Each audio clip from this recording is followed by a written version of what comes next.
Hi friends, அஸ்ஸலாமு அலைக்கும். கேவுரு மாவும் கம்பு மாவு புட்டு எப்படி செய்யணும்னு பார்ப்போம் வாங்க.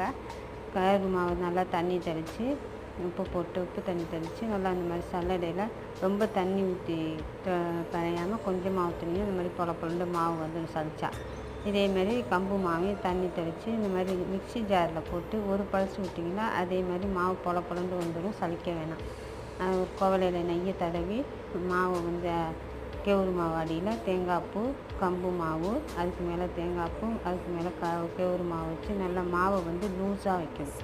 கெட்டியாக அழுத்தி வைக்கக்கூடாது.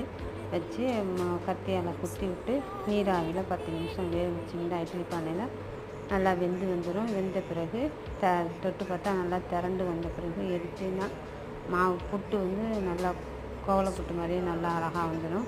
அதை எடுத்து நல்லா சர்க்கரை போட்டு நெய் போட்டு சுட சுட சாப்பிட்டிங்கன்னா சுவையான